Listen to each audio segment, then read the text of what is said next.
যাবে? অহংকারে কিছু আছে? কিচ্ছু নেই। অহংকার কিছুই নেই। এদের মধ্যে ইন্নাল্লাহ লা ইউহিব্বুল মুতাকাব্বিরিন, আল্লাহ পাক অহংকারকারীকে পছন্দ করে না। নরম হয়ে চলেন, একটু ঠান্ডা হয়ে চলেন, মেজাজকে ঠান্ডা করেন। রাতের 12টার পরে তাহাজ্জুদে বসে যান, মুরাকাবা করেন, 2 রাকাত নফল নামাজ পড়েন। প্রথম রাকাতে সূরা ফাতিহার সঙ্গে 11 বার আয়াতুল কুরসি পড়েন। দ্বিতীয় রাকাতে এক সূরা ফাতিহার সাথে 11 বার সূরা ইখলাস পড়েন।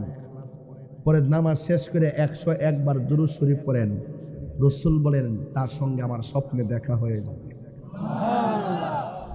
খুঁজেন না তো, শুধু যার চোখে দেখেন ফেসবুকে তাই বিশ্বাস করেন। এই দেখা দেখির বাইরে যে একটা আধ্যাত্মিকতা আছে সেটা আমরা বুঝি না। কথা বলেন ঠিক না ঠিক?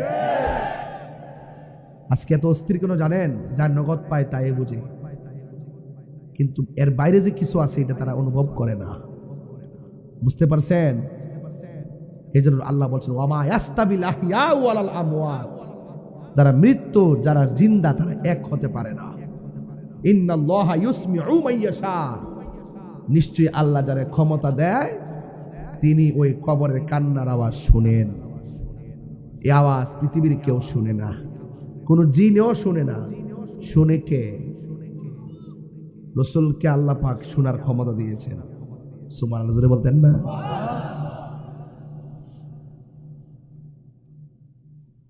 হাজার হাজার মানুষ, আমি জানি না, এই যে মুরব্বী বসা, ওসি সাহেব বসা, আমি বসা, আমি জানি না এই মানুষটির মধ্যে কে প্রথম মারা যাবে।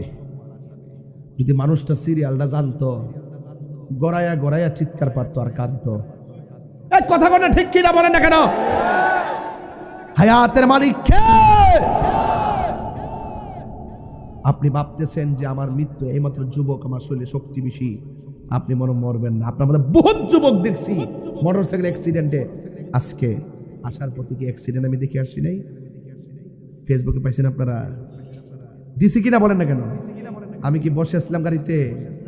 এই যে মুরব্বী ওজান দেখছেন হয়তো না, আজকে আমার চোখের সামনে অ্যাক্সিডেন্ট।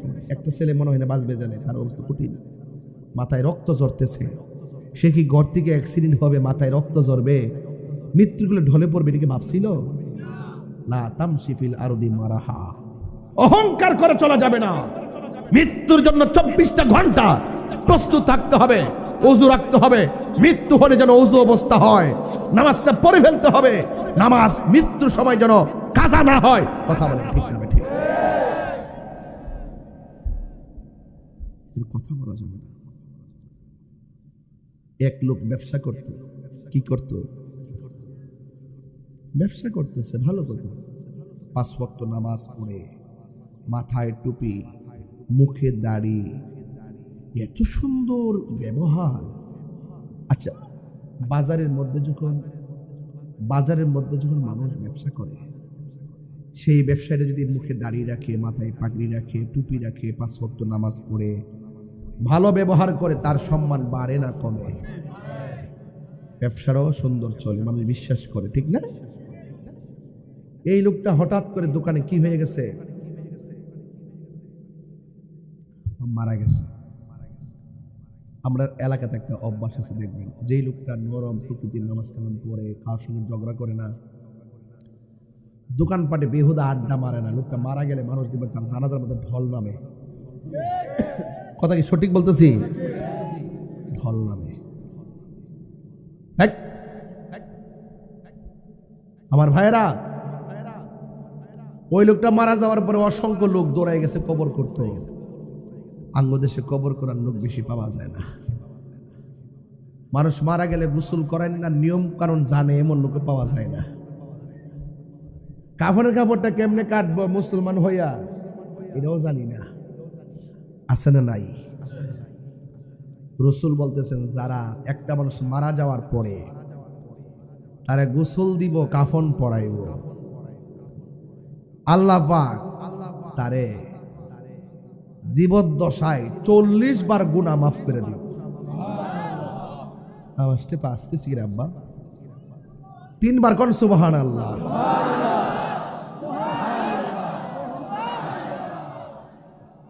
এখন বলেন, একটা মানুষের কাপড় পরার সময় থাকার দরকার আসেনি? গোসল দেওয়ার সময় থাকার দরকার আসেনি? রাসূল বলেন, যারা কবর খনন করবে আল্লাহ পাক তার জন্য জান্নাতের ভিতরে স্বর্ণ খচিত জান্নাতের ড্রেসের ব্যবস্থা করে দেবে। লস আছে? লাভ চাই কি চাই না? এটা মনে থাকে যেন ভাই, অন্তত একটু পানি আগায় দিবেন। আমি তো লাশ মারা গেলে চেয়ারম্যান সাহেব নিজে যাই, অনেক সময় সুযোগ পাইলে ওসি সাহেব যাই পেটের মধ্যে চাপ দিই, দিলে যখন ময়লা বের হয় আমি টিস্যু দিয়ে আর গামছা দিয়ে পরিষ্কার করে দিই। এটা আমার কাজ, কারণ আমি ঘৃণা করি না। আমি বিশ্বাস করি আমি যদি একটা মাইয়াতকে মহব্বত করি, আমি চলে যাওয়ার পর আমাকে মহব্বত করবে। আর জানাজার ময়দান ইসলামপুর যখন জানাজার নামাজ হয়, দেখবেন কিছু কিছু লোক আছে, যে লোকটা মারা গেছে তার সন্তান কাইন্দা কাইন্দা দুই চারটা কথা বললে কিছু কিছু লোক এই সময় শেষ হয়ে গেছে তাকে নামাজ পড়ান।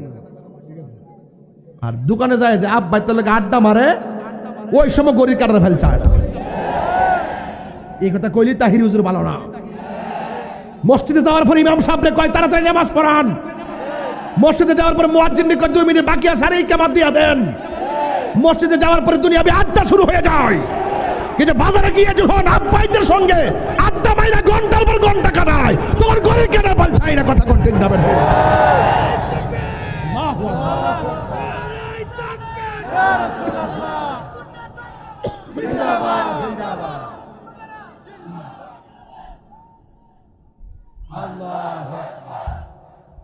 ভাইরা আমার, এদিকে তাকান।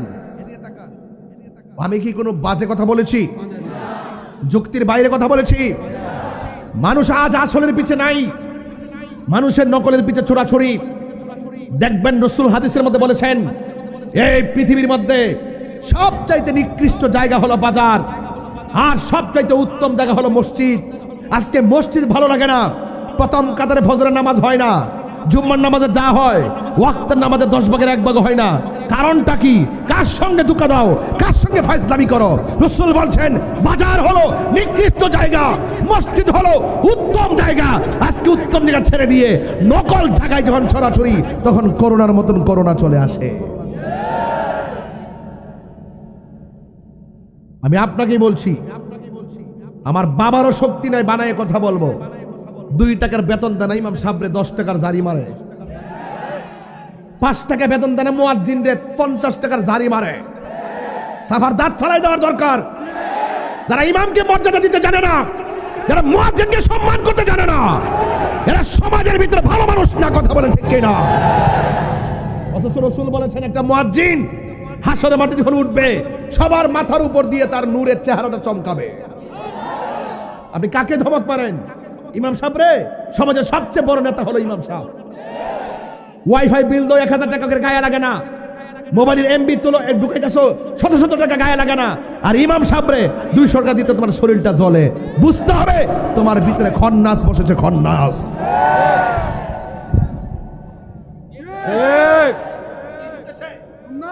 খন্নাস ঢুকেছে, এই খন্নাসের কারণে সামাজিক ব্যবস্থার অবক্ষয় কথা বলেন।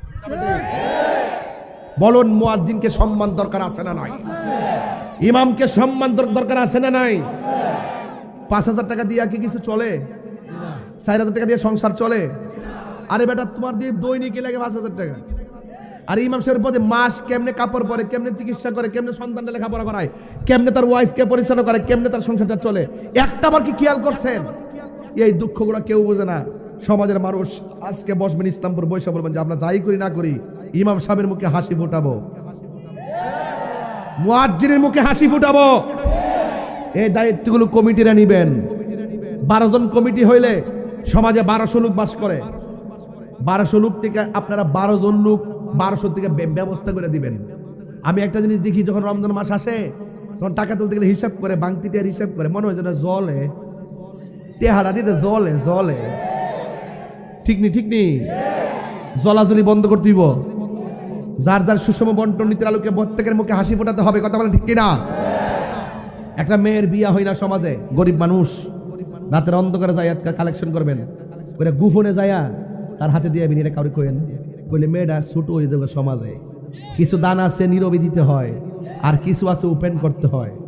মেয়েটার হাতে দিবেন নও, গায়ে হলুদের কাপড়টা কিন্ন, এই 2টা খাসি আইন, জব করো, 10 কেজি মুরগি আইন, হোক না 1000 টাকা, 10 জনে মিললে যদি 10 জনে যদি 1000 করে দেখো তো তার গায়ে হলুদের বাজারটা হয়ে যায় না? অথচ এই 10,000 টাকা ওই গরিবের জন্য অনেক কঠিন। আমরা মানবিক হই, মানবিক। আমি একবার বলছি, আমরা এই কয়েকদিন আগে দেখছি কেউ মরলে লেখে আলহামদুলিল্লাহ। এই বাপজটটা মিটা শুরু হয়েছিল কয়েকদিন আগে। এগুলো ভালো লক্ষণ না। সে আমার শত্রু হোক, মারা যাওয়ার পর তার সামনে ভালো ধারণা করে আল্লাহর কাছে বিচার দিয়ে দিতে, আল্লাহর কাছে বলে দিতে হয়, আল্লাহ মাফ করো। কথা বলেন না কেন? আরে বিয়া, আমার সাথে আপনার দ্বন্দ্ব থাকতে পারে, তাই বলি কি গালি দিতে হবে? সাবধান। লোকটা মারা গেছে, লোকটা কি হয়েছে? এই মুহূর্তে আমাদের আজরাইল আসতে পারেনি। কথা কন না কেন? যদি 7.8 একটা ভূমিকম্প হয়, অস্তিত্ব থাকবো নি? সব দূর মারবেন। এরপর আল্লাহ জমিনটারে ঠান্ডা বানিয়ে রাখছে, আমরা বয় রাখছে। লারা মারলে কিন্তু শেষ। বাহাদুরি জায়গা দুনিয়াতে না। কথা কোন ঠিক কিনা? লোকটা মারা যাওয়ার পরে সবাই গেছে কবর করতো, লোকটা 5 ওয়াক্ত নামাজ পড়তো, রোজা রাখতো। কবর করে যখন শেষ করছে, ছায়া দিয়ে হুট করে কবর ভিতরে সাপ এসে গেছে। সাপ কি আশীর্বাদ না অভিশাপ? জোরে কর না, অভিশাপ। সাপ সাপ দৌড়াই গেছে গা। আবার মনে মনে করি লোকটা এত ভালো মানুষ, কবরে সাপ কিনলে গে। আচ্ছা যাক, এটা আল্লাহ জানে। কিন্তু আমরা আরেকটা কবর করে, কবর তো দিতেই কষ্ট করে আর একটা কবর করছে, অর্ধেকটা গেছে বলতে সাপাইয়ে পড়ছে, সব ওইটা দৌড় মারছে। ওখান কবর করতে কিন্তু কষ্ট আছে। মাটি তুলতে দেখা যায় কবরটা ছোটো, এই জায়গায় মাটি দিয়ে তোলা অনেক কষ্ট। এই জন্য তো আল্লাহ পুরস্কারের ব্যবস্থা করছে। বলছে যারা কবর করব, যারা এই লাশকে দোয়াইব এবং গায়ের মধ্যে কাফন পরাই দিব, আল্লাহ পাক তার জীবদ্দশায় 40 বার গুনাহ মাফ করে। কয়বার? 40 বার। কি বুঝলেন আপনি? 40 বার। ওরা আল্লাহর বন্ধুর কাছে যায়, আল্লাহর বন্ধু গো, লোকটা 5 ওয়াক্ত নামাজ পড়তো, রোজা রাখছে, হজ করছে, খুব ভালো ব্যবসায়ী, আদব ছিল, কিন্তু কবর করলে সাপ আয়ে পড়ে, কি করতাম? আল্লাহর বন্ধু ডাক দিয়ে একটা কাম করো, আরেকটা কবর করবা। কবর করার পরে যে সাপ দেখো, সাপ সহকারেই কবরে দাফন করবা, না থাকলে এমনি দাফন করবা, আর কুরা যাবে। সবাই করছে কবর, সাপ টাপ নাই। সবাই খুশি না বেজান? জানাজার নামাজ দেওয়ার জন্য তারে গোসল দিতেছে। আচ্ছা বলুন তো, গোসলটা যে কোন পাতার পানি দিয়ে গোসল? গরম পানি করে। কথা কোনা গেলে গা? আপনাদের সে বড়ই গাছ আসেনি? এই পর্যন্ত কইছিনি বড়ই পাতা দিয়ে গরম পানি করে কিনলে গিয়া? কেউ কইছিনি কথাটা? কাপড়টা কি লাল না সাদা? এত কাপড় থাকতে সাদা কাপড় দিয়ে ভরা কিনলে গিয়ে এই ব্যাগটা কইছিনি কেউ? দেখছেন না? আপনি কিন্তু জানেন না, জানবেন, ভিতরে ঢুকবেন। বলছি যে এই চোখে যা দেখেন এটা বাইরেও একটা আধ্যাত্মিকতা আছে। ওইটা যখন খুঁজবেন তখন ভিতর দেখবেন নূর পয়দা হয়ে যাবে। কি পয়দা হয়ে যাবে? নূর পয়দা হয়ে যাবে। সুন্দর করে তারে গোসল দিল। মানুষ লাইন ধরে এসেছে, ভালো মানুষ, মানুষ মানুষেরই মানুষ। এত সুন্দর করে গোসল দিল,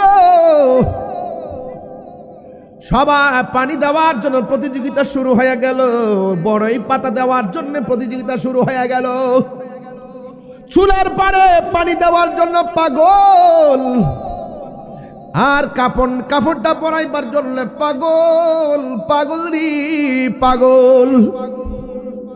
এত সুন্দর করে ভারী লাশটাকে কাঁধের মধ্যে নিল, কাহার মনের মধ্যে কোনো কষ্ট নাই, মানুষের কাঁধের মধ্যে নিয়ে গেছে। জানাজার নামাজ শুরু হইয়া গেল। জানাজার নামাজ যখন শুরু হইয়া গেছে, সবাই জানাজার মাঠের মধ্যে যায় দাঁড়ায় দাঁড়ায়, আমার ভাই লাগে, আপনারা ক্ষমা করে দিবেন।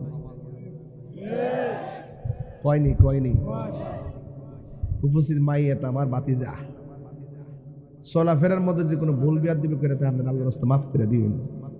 আর দূর দূরান্তে যারা আইছেন আমার চাচার ভাই কিছু খাওয়া দাওয়ার আয়োজন করছে, আপনি খাইয়া যায়েন। আর ফাওনা দাওনা থাকলে আমরা আসি, আমরা কইেন ইনশাল্লাহ দিয়া দিব। কয়নি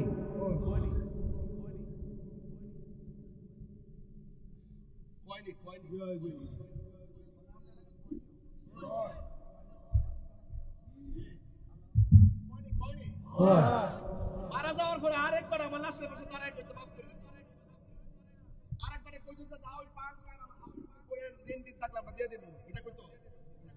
আমরা চাই সব সময় মানুষের কাছে মাফ করে, সব সময় ঋণটা যত সময় পরিশোধ করার চেষ্টা করব। টাকা নেওয়ার সময় আব্বা আব্বাটা কেটে আনে, আর দেওয়ার সময় বলেন কি আরা দিয়া ভুল করে লইছে। এই কথা কোন ঠিক না? আরে আমার 7 ঘন্টা বই রয়েছে, বুঝেন না কি হারিয়েছি? সব বুঝেন, এটা তো বুঝেন না, আপনি মাইকটা দিয়েছেন বই গেছি গা, এটা তো বুঝেন না তো। 7টা ঘন্টা বই রয়েছি, সামনে একটা অ্যাক্সিডেন্ট হয়েছে, আবার লাস্টে কি মুন্না কইতে হুমায়ুন চত্বর আওয়ার আগে জামে পড়ছিলাম নিও, ওই যে এরা দেখছে কতক্ষণ জামে বসে রয়েছি। কম্মাটাকে আছে মনে করুন 22টা বছর ধরে বয়া বয়া গাড়িত বোয়া, বাড়িত বোয়া, ওয়াজও বোয়া, এমনি তো গলাটা তো ভালোই, কিন্তু আমি না বুঝতেছি কম মাসে বছর যাইতেছে। কথা কোন ঠিক না বেটি? কথা কই না দিক কেন মনে করি বুঝতেছি না ব্যাপারটা। কষ্টের কথা তো না কয়ে পারতাম না। আরেকবার মাফ চা আমরার পক্ষে, কেউ দুনিয়ার থেকে মাফটা লওয়ার দরকার আসেনি, তো বড় করার দরকার আসেনি। ফাওনা দানা থাকলে তাকটা কইয়া না লইবা, মরবার আগে ফাওনা দানা দিয়া যাও। কথা কোন ঠিক না বেটি? তাইলে আমরা একটু মাফ চাইতাম নি আজকা, বন্ধুর কাছে মাফ চাইতাম নি?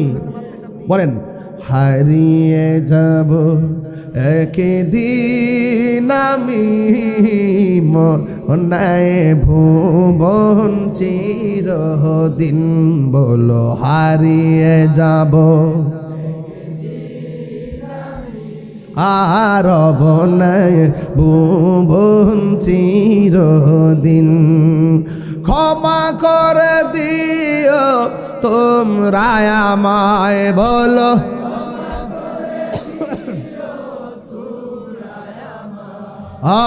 ভুল করে থাকি যদি কোনো দিন, হারিয়ে যাব আর বনায় ভুবন চিরদিন।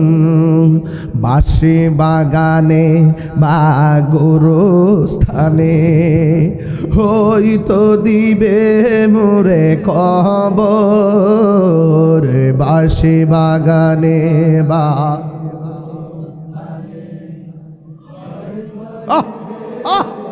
কবর, তোমরা আমায় যাবে ভুলে, রাখবে না জানি কোন খবর।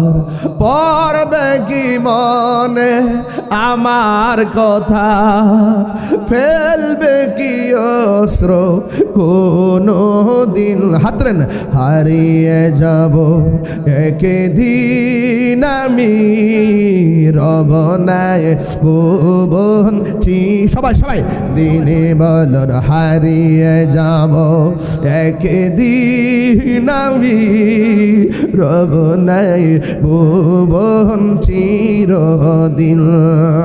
ক্ষমা করে দিও তোমরা আমায়, বলো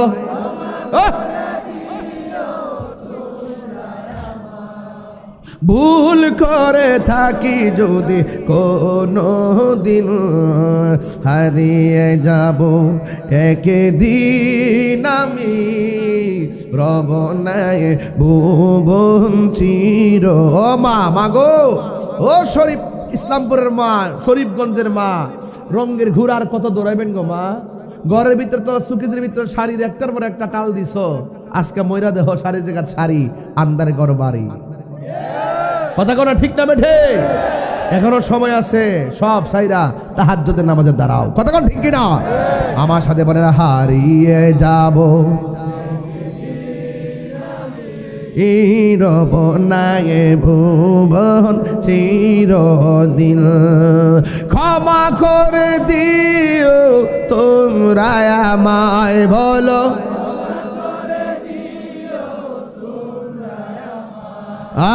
ভুল করে থাকি যদি কোনো দিন, হারিয়ে যাব রব নাই ভুবন চিরদিন, বলো হারিয়ে যাব রব নাই ভুবন চিরদিন। জোরে জোরে কি আল্লাহু আকবার বলা যাবে না? লাশ বাড়ি থেকে বের করছি, জানাজার ময়দানে হাজার হাজার মানুষ। কবরের মধ্যে সাপ আছে না নাই? নাই। সাপ জানাজা হয়ে গেল, লাশ কাদের মধ্যে নিল? আমার নবী বলে যারা লাশ কাদের মধ্যে নিবে, অসংখ্য কদম তো সে দিবে, অন্তত যারা 40টা কদম দিবে লাশ কাদের মধ্যে লইয়া, আমার আল্লাহ তার 40টা কবিরা গুনাহ মাফ করে দিবে। নেন না তো আপনারা? দৌড় মারেন, খেলা আছে, কাম আছে, দমক মারেন, কিছু বরকত আছে এখানে, খেলা আছে, একটু মাঝে মাঝে অর্জন করে নিয়েন। কথা কোন ঠিক না বেঠে? হ্যাঁ আমার যুবক ভাইয়েরা, কবরের মধ্যে আর সাপ নাই, মানুষের মধ্যে একটা আতঙ্ক ছড়িয়ে পড়েছে। লোকটা এত ভালো, কবরের মধ্যে সাপ কেন রে? যাক, শেষ পর্যন্ত সাপ যখন কবরে নাই, লাশটাকে সুন্দর করে জানাজার মাঠ থেকে গোরস্থানের মধ্যে নিয়ে যাচ্ছে। যেই মাত্র কবরস্থানে যাইয়া কবরে পাড়ে গেছি, ওই কবরে 2 জন নামতে গেছে। হঠাৎ করে দেখে কবরের কোনা দিয়া সাপ ফনা তুইলা দাঁড়ায় রইছে। আল্লাহর বন্ধু বলেছেন, সাপ থাকলে সাপ সহকারে দাফন করবা, না থাকলেও দাফন করবা। এবার উপর থেকে লাশটারে মাটির মধ্যে ফালাইয়া দিয়েছে রে। এবার উপর জড়িয়ে বাঁশ টাস না দিয়া মাটির চাপা মাইরা দিছে। মাইরা সবাই চলে গেছে। মানুষের মধ্যে একটা আতঙ্ক ছড়িয়ে পড়েছে। একজন আরেকজনকে জিজ্ঞাসা করে, আমরা সারা জীবন দেখেছি এই কবরের এই মানুষটা নামাজ পড়ছি, রোজা রাখছে, হজ করেছে, যা কেউ জানে না, জানে কে? এবার মানুষ মনে মনে কই, শুনো, এই লোকটা এত ইবাদতকারী, কবরের মধ্যে সাপ কেন? আমরা তো বাহির থেকে বুঝতে পারতেছি না। তবে তার ঘরের ভিতরে একটু জিজ্ঞাসা করা দরকার, তার স্ত্রীকে জিজ্ঞাসা করা দরকার, এমন ঘটনাটা ঘটলো কেন? এমন কোন কাজ করছেনি যে এই কাজের কারণে কবরে সাপ এসে গেছে? এবার সবাই সমাজের দায়িত্বশীল ব্যক্তি কি তার স্ত্রীর কাছে হাজির হয়ে গেল জিজ্ঞেস করার জন্য। বন্ধুরে আমার, ও ইসলামপুরের বাবারা, ও শরীফগঞ্জের বাবাজিরা গো, এবার ওই মুহূর্তে সমাজের মানুষ স্ত্রীর ডাক দিয়া কয়, শুনো না, আমরা তো বাহির থেকে দেখেছি তোমার স্বামী অনেক ভালো, কিন্তু এমন কোনো কাজ করছিনি যেই কারণে কবরে দেওয়ার আগে সাপ এসে গেছে। হাদিস শরীফের মধ্যে আমার নবী বলেছেন, কোন স্বামী যদি মারা যায়, স্ত্রী যদি বলে, আল্লাহ আমার স্বামীটা অনেক ভালো ছিল, আমার স্বামীর প্রতি আমি সন্তুষ্ট ছিলাম, স্ত্রী এই দোয়ার কারণে আমার আল্লাহ স্বামীর কবরটাকে জান্নাত বানায়া দেয়। কোন স্ত্রী যদি মারা যায়, স্বামী যদি আল্লাহর ডাক দেখে, আল্লাহ আমার স্ত্রীটা আমার হকের প্রতি ইনসাফওয়ালা ছিল, অনেক ভালো ছিল, এই কথা বলার কারণে আমার আল্লাহ স্ত্রী কবরে জান্নাতের গালিচা বিছাইয়া দেয়।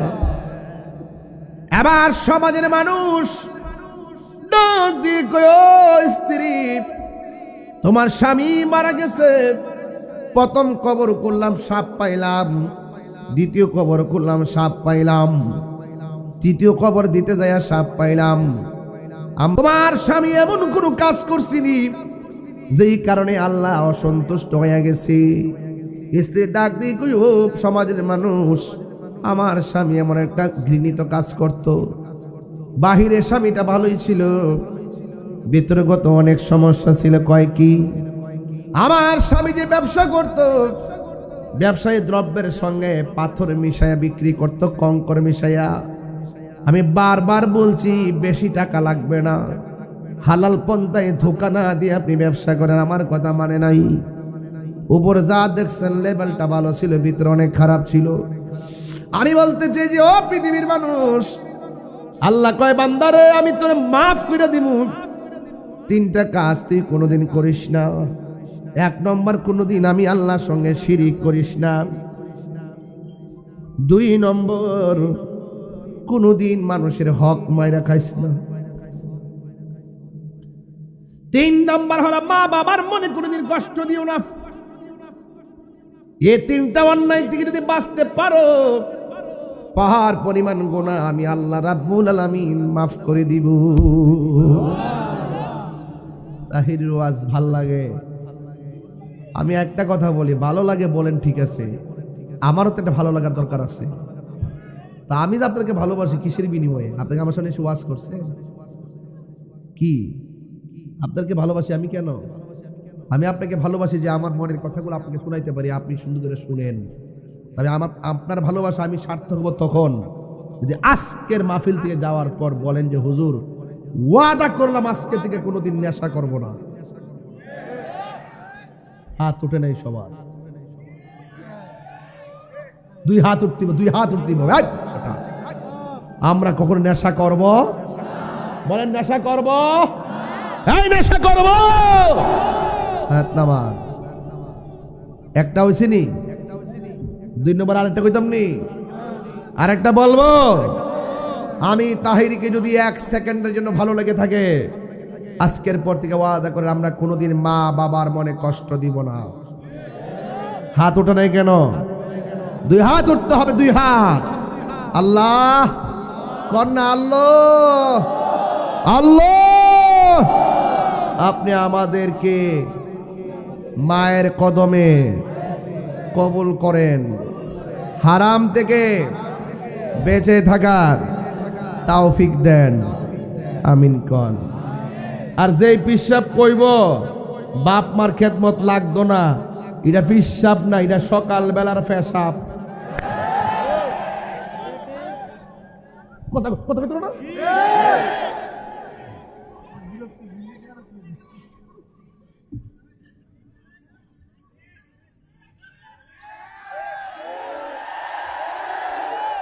আমার ফুলাফান্ডি করে ফুলাফান্ডি কই আসেনি না। আজকে থেকে খেদমত ওয়াজ কিন্তু পরিষ্কার। আর নেশা করব, মা বাবার মানে কষ্ট দিব, সুদ খাবো, ঘুষ খাবো, নামাজ ছাড়বো, মা বাবার মানে কষ্ট দিব, হক মাইরা খাইবো। দুই হাত তুলে বলো না। আল্লাহ কবুল করুক। এটাই ওয়াজ, এর বাইরে কোনো ওয়াজ নাই। মারহাবা জোরে গন, আরো বড় করে বলুন। আমার যুবকরা, তোমাদের প্রতি আমার অনেক স্বপ্ন। তোমরা যখন দাঁড়িয়ে যাইবা, হকের পতাকা নিয়ে দাঁড়াইবা। আজ থেকে 12 বছর আগে, কয় বছর? যেদিন থেকে বলা হয়েছে ছাত্রদেরকে বেত্রাঘাত করা যাবে না, আমি বলছি যে এই ছাত্র একদিন শিক্ষককে মারবে। ফলছে কিন্তু। কি অবিশ্বাস করবেন? অবিশ্বাস করবেন? ফলে গেছে কিন্তু। সাবধান, শাসন লাগবে। আমি ওয়াজ একটু রাগ করি না, এই শাসন লাগবে। আর আমার চোখের বাসায় অনেক শাসন আছে।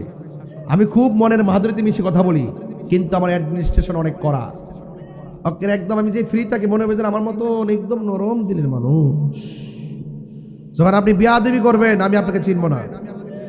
আপনি বাপ মার মানে কষ্ট দিয়া আমার ওই হেলিকপ্টার ধান্য ওয়াজ করাবেন আর মনে করছেন যে আল্লাহ রাজি করে নেবেন, অসম্ভব। ঠিক না বলো? আজকে থেকে ওয়াদা, আমরা মা বাপকে কষ্ট দিব নাকি ভালোবাসবো? ভালোবাসতে চাই কি চাই না? কবরে আযাব কি সত্য না মিথ্যা? রসুল কবরে আযাব দেখার ক্ষমতা আছে না নাই? এই ক্ষমতা নবীকে দিছে কে?